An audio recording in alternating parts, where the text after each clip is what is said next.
So he's paddling towards me, smoke coming out of his ears. So I swing around and he paddles right up to me, and he paddles around and we take off together, and he drives me back into the pit. Shaun Tomson, welcome to the Boardroom Podcast. Good morning, Shaun. It's good to see you, bud. Hey, Scott. Yeah, it's good to connect again. Yeah, I wanted to bring you on and talk about the Bustin' Down the Door tour, which you're doing. PT and Shaun Tomson, yourself, of course, and Rabbit and MR, and a couple of other blokes, if you will, sort of redirected surfing forever. And we're coming up on 50 years since 1976, the first World Championship that PT won.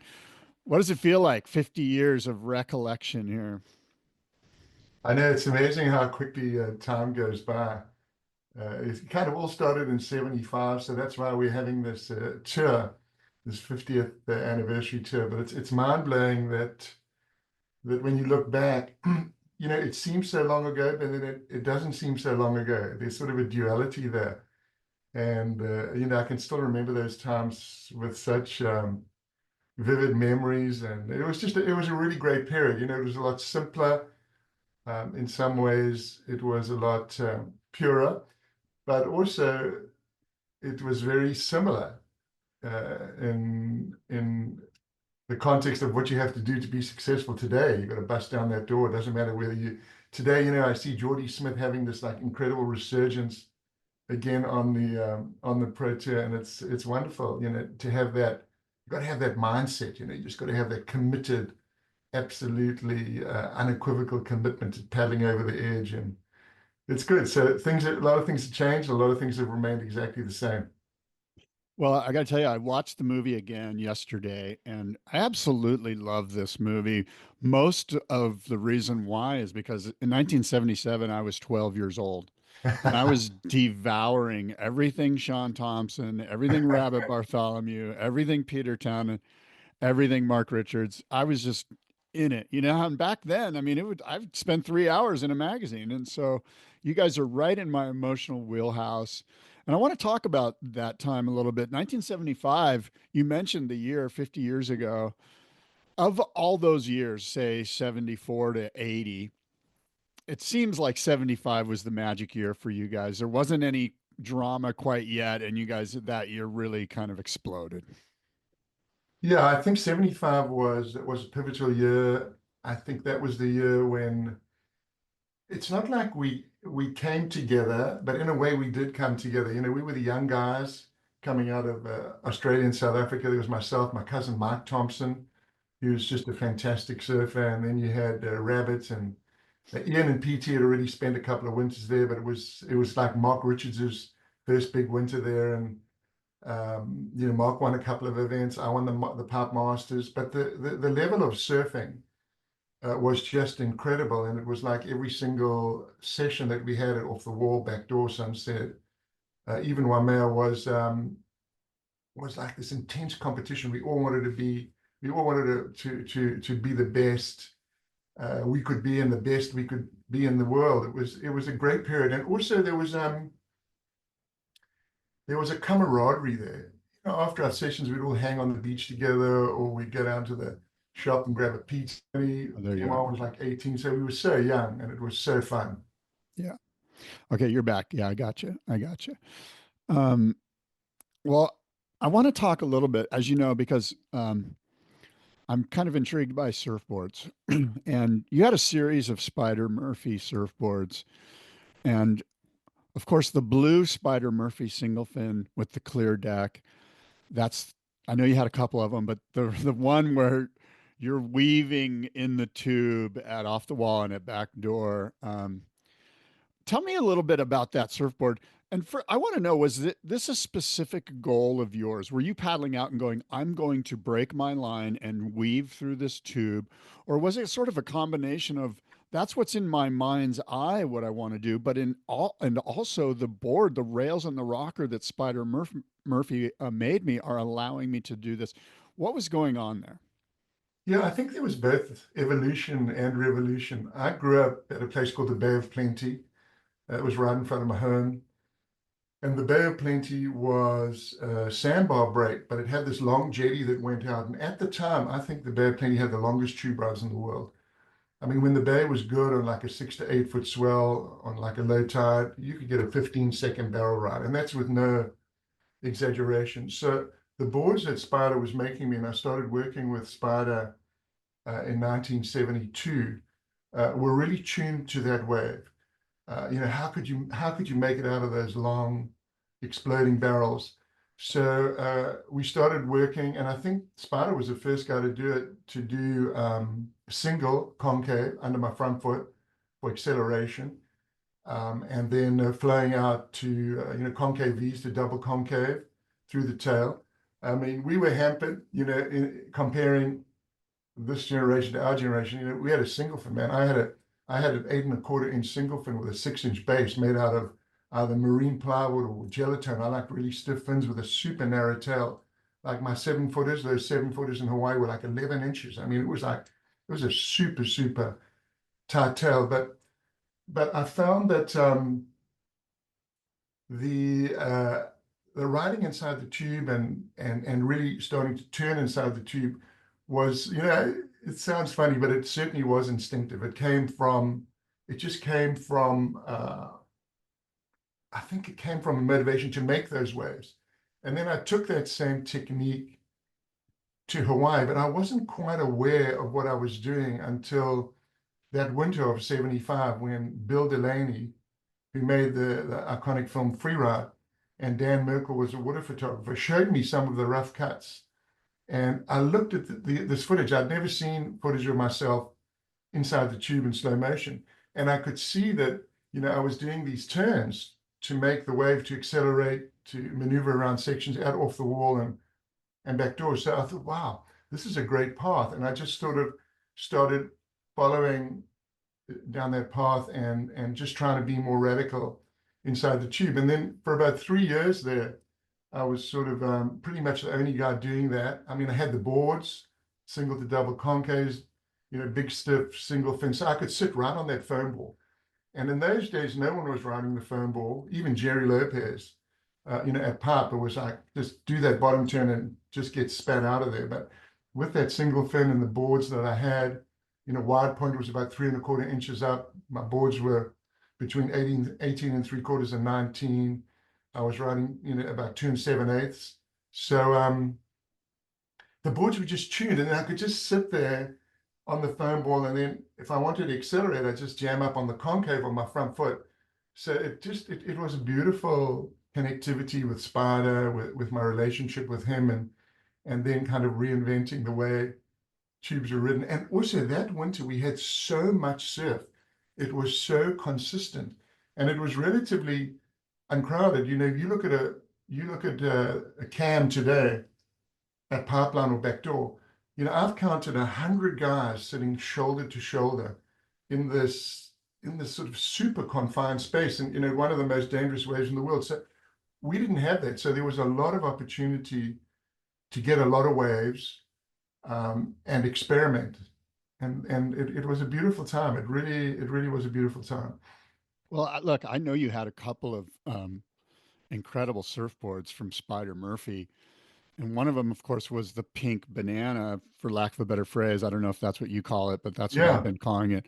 And that's the board that you rode backside at Pipeline to such great effect. But before we go there, the board at Off the Wall, the blue board with the white deck, I know you had a couple of them. There's another one with like a I had three swirl. of them. I'd like four. I actually had four of them. Which one? Four. My question, I'm always going, okay, shoot, Shaun broke this board at some point.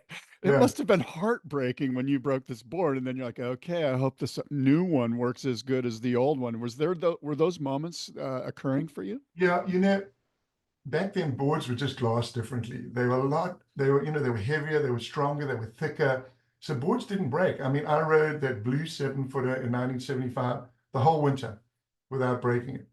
Then I went home, went back to university. Then the following winter I came with another 7 footer. It was like a light blue one with sort of like a cosmic swirl on it.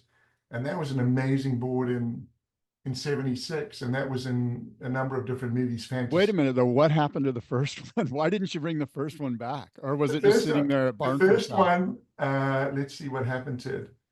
I think I lent it. My father used to say to me, you know, my father was a very big part of my surfing career. And in those days, I had no money. He would buy my boards, and I had this logo, which became the Instinct logo on my boards. And my dad had, when I was young, 72, I had a picture in the paper, the newspaper, my first water shot. And my dad had an artist create this sort of graphic representation of the picture. And he said, son, this is going to go on all your boards. And I went, no, Daddy, it's too big. And he went, this is the way it works. I pay for the boards, logo on the boards. So on all my boards from 72 onwards, I had this logo. So 1970, and my dad used to say to me, there's two things you don't lend out. One is your girlfriend, and the other is your surfboard. So of course, I lent that 7.0 out to someone when I came back to South and they broke it. And so that board was done. But then I got a better one in the winter of 76. It was like a light blue one. It was an amazing board. Now we went from a marine ply fin to a gelatine fin. It's this exotic wood out of Thailand. I mean, I found a piece of this wood here in the United States, and I had Craig Hollingsworth build me a board to the specs of the 76 board. And then I had this amazing guy called Chuck Ames. So Chuck Ames is a legendary fin guy. Yeah. So I got the template from Spyder, and I said to Chuck, I want you to build me this fin out of gelatin. He'd never heard of the wood. Found it's lighter, stronger than balsa. So after he finished making me the fin, he says to me, Shaun, I've foiled a lot of fins. He said, out of all the fins I've ever foiled, this was the most difficult. It was like foiling in Braille. He said, there's no grain line. He said, it was like foiling in Braille. So I had this board in 76, and then I had two in 77, and those boards they were in many classic moments, the opening scene of many classic moments and this film Fantasy, and that you could really see the big driving, riding on the foam board. It really gave you kind of an inside look at where I was trying to go with those boards. And I think that in 77, the single fin reached its peak. That was the absolute peak. And I think those boards represented a peak moment in tube riding in that winter, so it started in like 75, 76, 77, over that 3-year period. And then Mark came up with the twin, and everything changed. Well, before we go there, I'm still sort of, I guess I'm focusing on the pink banana because you absolutely were doing turns and lines and creating surfing backside of pipeline on that board. That it feels to me like that was a special board made just to go left at pipeline. I'm sure that's not the case, but that board had a ton of rocker in it, and it was different than the blue boards. Is that true or no? Absolutely different. So the blue boards was 7.0, that board was 7.10. So that was meant to be my sunset gun. What I've done is I've taken pictures back to Spyder after the winter of 74. I've been there in the winter of 74 as well.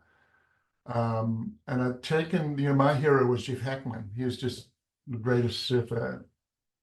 There's three great surfers at Sunset in my mind, the best three were BK, Irina, and Jeff. So Jeff was my hero, and I stayed with him for a few weeks that winter, and I took photos of his classic 8.0 brewer. It's like he would paddle out at Sunset. He was sort of invincible in contests. And I took him back to Spyder, and I said, hey, Spyder, I want you to make me a board similar to this, a little bit shorter, from not 8.0, but 7.10. And the blanks were really primitive back in those days in South Africa. They used to blow their own foam at Safari Surfboards. Graham Hines was the owner, Spyder was partner then. And I ordered the board, and I wanted it red. All the Hawaiians had the red, the testosterone red. It was like, Yeah. they all, Sammy Hawk and all the boys, it was like Al Chapman. They had the red boards, Aikau. So I wanted it red. And then I went down, I finished my university exams, economics, and I went down to pick up the board. And I'll never forget, I walked into Safari Surfboard and Spider had the board there, and I went, "What? It's pink." I said, "Spider, I can't believe it. You've given me a pink board."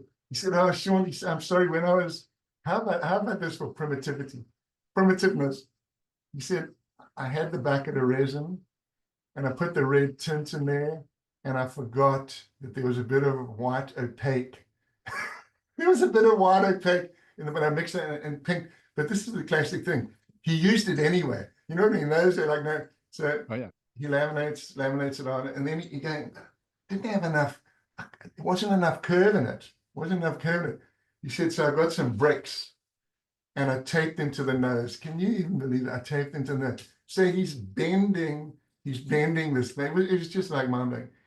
And so I saw the board was pink, and I went, "Oh no, Spider, it's pink." But I'm leaving the next. No, it's pink. What's happening now? I got the sorry, I mixed the red and white in. And then I looked at the rocker, and I'd never ever seen a board with so much rocker. That board had 7 3/4 inches of nose rocker. 7 3/4, like mind blowing for the time. Yeah. And I went, "No way, it's like a pink banana." He said, "Oh, Shaun, I'm sorry." And he told me the brick story. So now I take the board to Hawaii anyway, because it's all I got, you know. I got my Yeah. blue 7.0, the tube rider, and then I take this board to Hawaii. And my first wave at sunset, I paddle out, my first day there, first wave at sunset, I paddle out and I take off on my first wave. And as I leap to my feet, because it had so much curve, the board like lifted up on the curve and I spun out on takeoff. It just sort of lifted the fin out the water, spun out, and a guy ran me over, straight over my legs, smashed my shins up. And that was my first wave at sunset. I got washed in, paddle, it's no leashes in those days. And I remember I paddled in off to Kahuku Hospital, got patched up, and then it was time to try it out at Pipe. It was the only board I had, and my first wave at Pipe was like a revelation on that board, because it was the first board with extreme rocker and backside. I think I could take off later, and not only that, I could hit the bottom turn and I could go vertically and jam off the top. So I had like a technological advantage there, and I rode that board. How about this? I rode that board for 5 winters, Scott. 5 winters, from 74 all the way to 78. I broke it in 78. I promise you, I never ever lost it on takeoff once. Never lost it on takeoff once. And a few years ago, the great surfer and designer Simon Anderson said to me, "Shaun, there's only been one board in my whole life that I've wanted from another shaper, and that was the pink banana." And I went, and Simon to me is one of the greatest surfers of all time. The backside attack of Simon Anderson is just like beyond. So it was funny to hear him say that. But that board was magical. Never lost it on takeoff once. It was like I won the Masters. I was a finalist a few times. And it really helped me usher in a new type of, radical type of surfing, both backside tube riding, kind of the low grab rail technique, and then also the big moves on the face. So it was a special period, and all of us, we were all trying to bust down barriers there. I have a picture. I've seen a picture of you on the beach. You're in a heat at Pipeline. You guys are about to go out. You're lined up, and it's not the pink banana. And from what I've been told, it might have been Craig. Somebody told me that that's the board that replaced the pink banana. Obviously you broke the pink banana at some Yeah, point. 78, I broke it. Yeah. And there was a board that replaced it. Do you recall that board? Obviously, it didn't have the magic. It's hard to create another magic board. Yeah, I think what happened is that we started going shorter, um, and never tried to, that board was magical, but I could only go left on it. And backdoor started to really open up, and we started. So I needed a board. If you were going to compete out there, or you wanted to surf out there, you wanted to go left and right on the same day, and I could only go left on the pink banana. So things changed and the board, um, it sort of, I think it became bypassed by more modern design. Everyone now had good curves. Yeah. Everyone now could, take off late. Everyone now could, you know, pull off behind the peak. But it was an amazing board. I had some incredible experiences on that board. Obviously it was really wonderful to win the Pipeline Masters, and then the best part about it was to have my dad on the beach with me. My father loved my surfing. He was a great athlete in his youth, um, and his career was ending. He was going to go for gold in swimming, and it was ended by shark attack. He was very badly attacked while he was surfing, and it ripped apart his right arm. But he loved my surfing, taught me how to swim and surf, 100 meters away, 100 yards away from where he had had that terrible attack. So he just always loved the ocean and loved Hawaii. After his shark attack, he went to San Francisco for hand surgery. It was one of the best hand surgeons in the world, and then went to recuperate in Hawaii. And the Kahanamokos were his heroes, and met the Kahanamokos. He stayed in the Royal on the beach in Waikiki, met all the Kahanamokos, hung out with them, and came back kind of imbued with this love of Hawaii. I think we were the only house in the whole of South Africa where you had to leave your shoes outside. He just loved Hawaii. He loved Hawaiian surfers. He brought Eddie Aikau out to South Africa in 1972, and during the apartheid, and they refused. Eddie wasn't allowed to go to the hotel, the Malibu hotel he was staying in. So we went down and we picked him up. I was like 15 or 16, and grabbed him, and he came and stayed with us. And so yeah, my dad loved Hawaii, and then to have him come over for this winter to watch me compete and win the Pipeline Masters, it was just a good time on that pink board. It was Yeah. beautiful, beautiful memories. I've got beautiful memories from that time. Well, let me ask you about this. You brought up Simon. Um, in '81, of course, Simon unveiled his three fin thruster, more or less at Bell's. And I know Simon made you a board right after that. But if you could explain to the listeners the seismic shift that was the three fin surfboard, that what was it like on the tour when all of a sudden Simon showed up? Like, was there a mad scramble? What was going on with the pro surfers themselves regarding the three fin thruster? So that period was a real period of groundbreaking and creativity. From what happened, I think, with the performance of us young guys, with me, breaking new ground in the tube and backside at pipe. And then in '77, I won the world title. And that's when Mark Richards walked down at Off the Wall with his twin fin that he developed based on what he had seen in '75, Rena Abelera at the Coke contest on kind of a steveless influence fish. Uh, then went over to Hawaii and learned how to shape with Dick Brewer. I mean, how about that for a teacher? And together they came up with this new iteration of the twin fin. And I remember watching Mark Richards, the first wave that he had at Off the Wall on that twin. And, I was thinking, this is my wave. And watching him and that first bottom turn that he did, I've never seen anyone turn so fast. And I went, man, this is it. Surfing's entered the age of acceleration. So that was a seismic shift now. End of '77, the tour starts in '78. MR is still the only guy with a twin, because MR wouldn't let anyone see his twin. He used to have it in a bag. And that was Mark's technological edge. And from '78 onwards, I mean, Mark was just devastating. Okay, Rabbit won the world title in '78, but for 4 years after that, MR was devastating on his twin. So we all had to scramble to try to get on twins. I mean, I stayed on singles for a year, just got punished by MR. But once everyone sort of managed to come to terms with the technology, then everyone was on twins. Okay, so that's, you're looking at '78, '79, '80, and Simon was a big, powerful surfer, and he struggled on on twins. So I saw Simon with a thruster for the first time at Bell's in '81. So this is like April '81. So we're all on twins now. Everyone, the whole tour is on twins. Every single guy. So you can imagine every single guy on tour is on it, like today, is riding a 3-fin. And then you have a guy walk down the beach. He's got 3 fins on the board, and I walked up to him.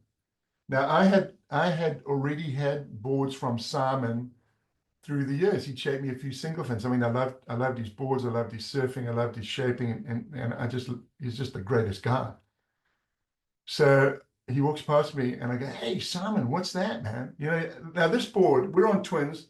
This board's like a single wing baby squash tail with 3 fins on it. It was like something it's like out of Mars. And I go, "Hey Simon, what's that?" He goes, "This is a 3-fin thruster, mate. And in 3 weeks, you're going to be riding one." He hasn't won Bells yet. Bells hasn't started. So this is like, I'll never forget this moment. Now, I remember when I saw Mark Richards do that blazing bottom turn on the twin fin. If I had my head screwed on right, I should have been on a twin fin next day. So now my mind is open because I eventually got on twins and started to win on twins. Now my mind is open. I'm seeing something new, and I'm definitely not going to discount it because it's Simon and because of what had happened to me with being a bit slow to jump on the twin at MR.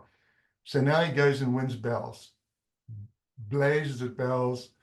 I get knocked out in early round at Bells. Surf comes up huge. He wins it. So now the next event is the 2SM Coke Surfabout. So it's the richest event in the world. It's held at North Narrabeen, Simon Anderson's home break. And I'm running a twin, and I'm in the finals against Simon.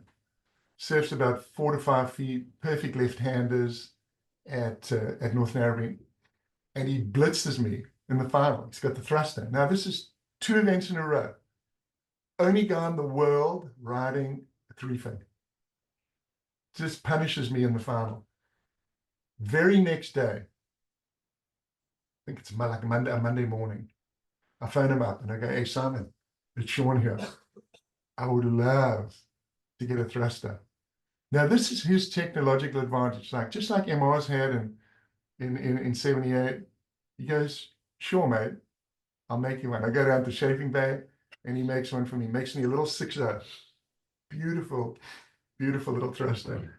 And years later, I read something in an interview, someone had asked him, like, "Why'd you make Shaun?" Because he's a big competitor of yours. Like, he said, "Nah, I thought it would be good publicity for the board." And he was right, because it was on the cover of Surfing Magazine, and it kind of gave me, I think it gave me a whole new push because it was way more suited to my power style than a twin fin. And I'll never forget that. He could have just said no. Yeah. It wasn't his way, and he gave that gift to everyone, to every surfer. He Yeah. changed surfing, and that board is still the benchmark for modern surfing. Okay, now it's single to double concave boards. It's all been a modification. It hasn't been a revolution. Yeah. Well, it's interesting. That I was recently I went to El Salvador and I had a board in mind. I was going to bring like a little twin fin thing or whatever. And the day before I went to El Salvador, I was looking through my storage shed and I grabbed an old thruster. And I went, I'm going to ride this board today. And I paddled out on it. First wave, incredible. And I went, you know what? I'm bringing this board to El Salvador. And I ditched my other board. There's something about that 3-fin thruster that he designed that you speak of. What was it like? Was it right after Narrabeen where when you showed up at the events, every single pro surfer now had a 3-fin? Was it that sort of revolution where it was like right after Narrabeen? I don't know where you guys went. You might have gone to South Africa, but was everybody on a thruster like that? Yeah. So everyone got on a thruster. You had I mean, do you recall seeing everyone unveiling their boards and going, "Holy mackerel, it's happened"? Everybody's but like, it was just, this is what was funny about it. So He made me two thrusters, Simon. He made me a 6.0 and I think a 6.4 for bigger surf. So now I'm on the thruster. I'm on the thruster wagon. I'm on that path. So we go to South Africa, and Martin Potter, my dad, had been sponsoring Martin Potter and had been writing to me about this. He said he'd write to me about this 16 or 15-year-old kid from Durban. He's going, "Hey, Shaun, I've been sponsoring and I've been helping this kid. The kid's unbelievable, unbelievable." So we'll go to South Africa, and this is 81. Suddenly, this young guy bursts on the scene. He's riding a Spyder Murphy twin fin. Now, I had left a Spyder in 78 because my dad started a surfboard company down there, Shaun Tomson Surfboards.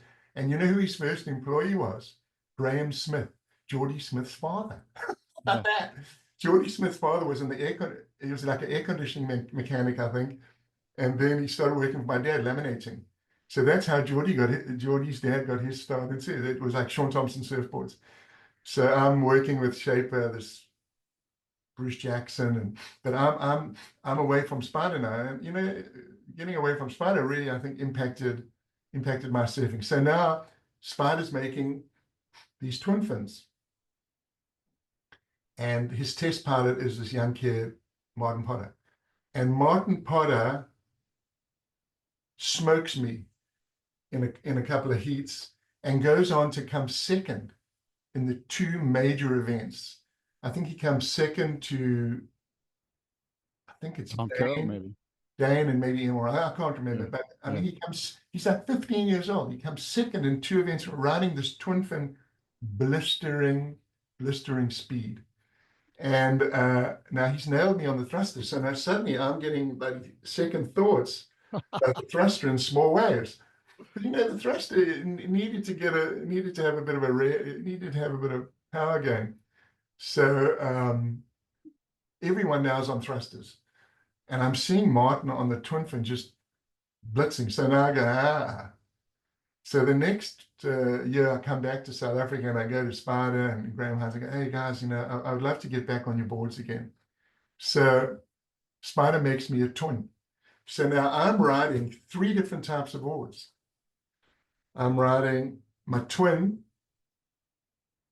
for small waves, Spyder Murphy twin fin, and I put a stabilizer on it, like a little keel on the back. First guy to do the merge of the twin and the stabilizer.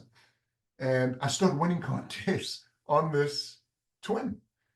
And I'm still got my 6.0 thruster for when the surf, you know, when 4 to 6. And then my 6.6. And then in Hawaii, running singles.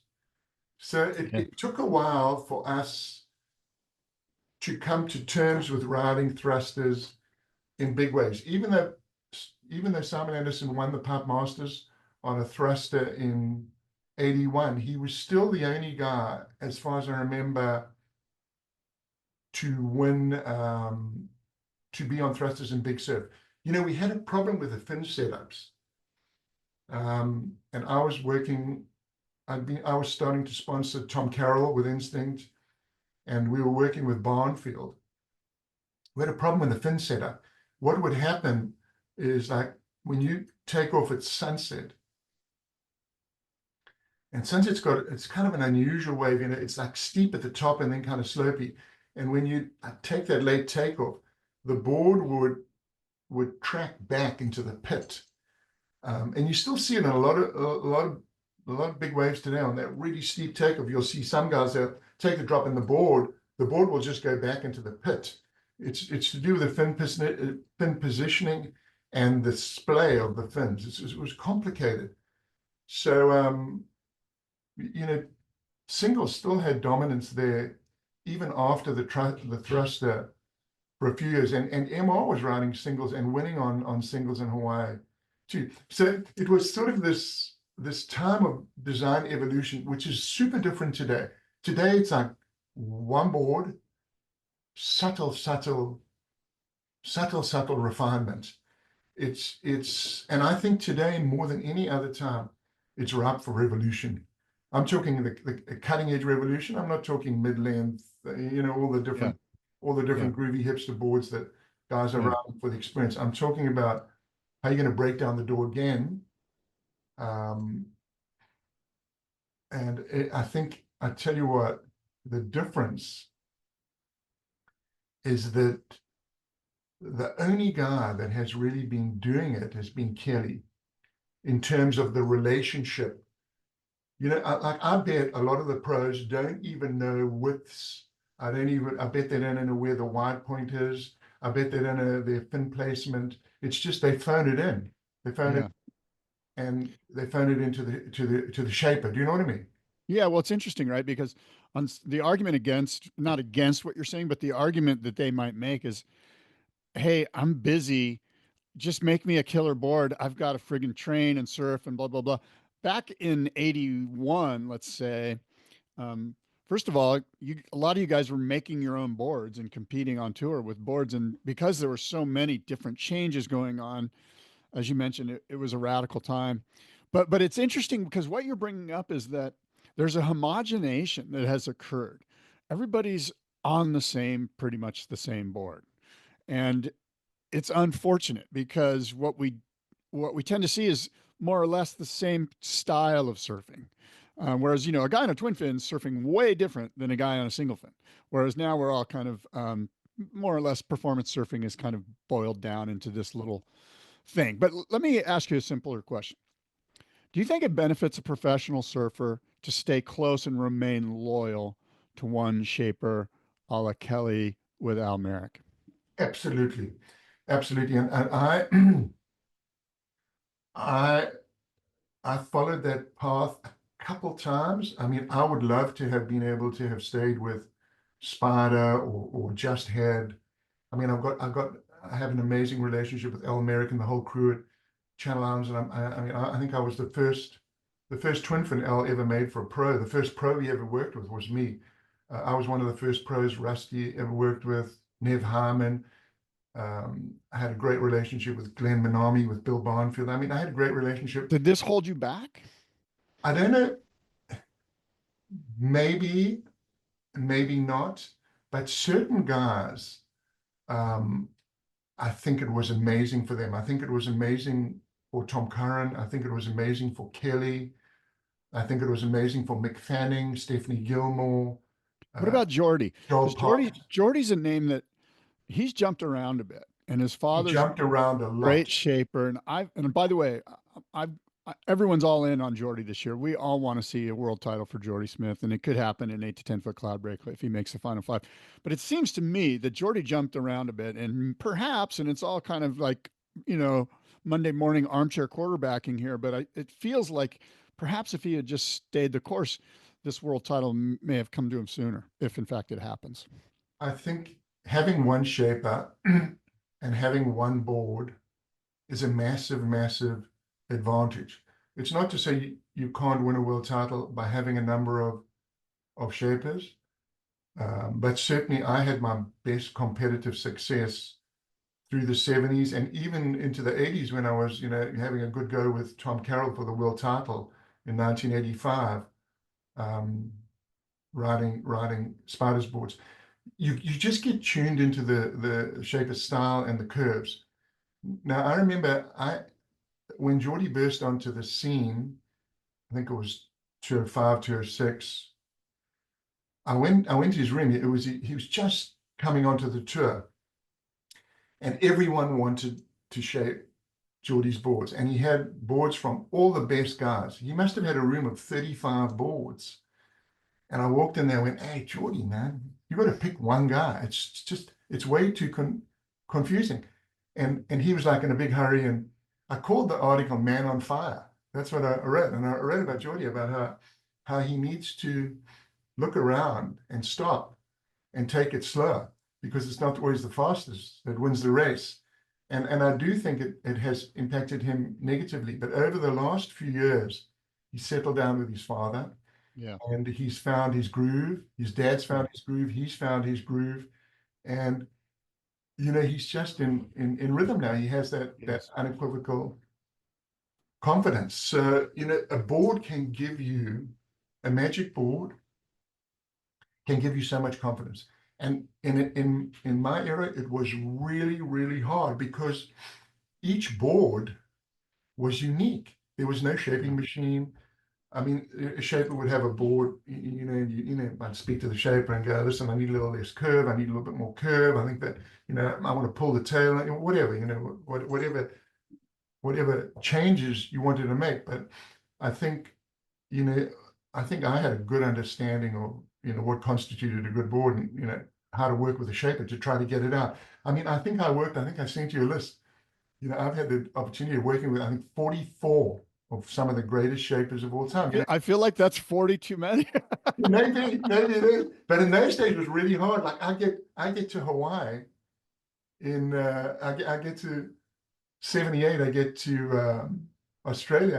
I'm world champion, and my board's a dog. And I'm like, who can I get a board from? And like, I'm asking PT like, hey, I need a shape again, and he goes, okay, there's a guy called Mike Perry, and I go, okay, Mike, make me a board. And I go in there and make a board, and I'm riding this like board I've never ridden before. First wave, I'm defending champion. I'm up against Cole Smith at Burley Heads, and it's 3 feet on the rocks. I'm going, this is like such an easy heat. Cole Smith, not Cole Smith Newcastle, Cole Smith now. This guy's an amazing surfer. But I thought I got to take off my first wave.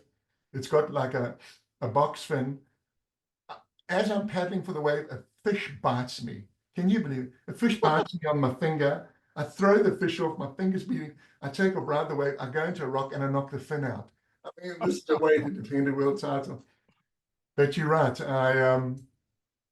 Maybe it was too many boards, but I loved working with these guys. Glenn Yeah. Army, Bill Barnfield, Rusty, Tom Parrish. It was Well, it's amazing. funny you mentioned Bill Barnfield because you had mentioned that, there was no shaping machines back then. Boards were completely different. Bill was really one of the first guys to sort of be really like just Absolutely. every quarter inch he had a measurement and he was very methodical about He writing was he everything was out. both anal and analytical. Yeah, It exactly. was it was everything was perfect, and it was amazing to work with him. Yeah, I mean, and then they all had their little sort of quirks. Yeah, yeah, Rusty and his decimal inches. It wasn't like 2 3/4. It was 2.75 or 2.8. It's like yeah, they all had their. Rusty made me some amazing boards too, and all these guys, Glenn, Manami. I mean, at Parish, it was wonderful to be with these senseis. They were like senseis. yeah, You yeah, for get in there sure. with a Sherpa, and it's almost like a relationship with a psychologist. And then Yeah, with Spider, we cut the board out, we put it on the ground, and I'd stand on the board, and I'd imagine myself riding it, and then we modify the template. It was such a every board was sort of was this unique creation. Every board, they had this.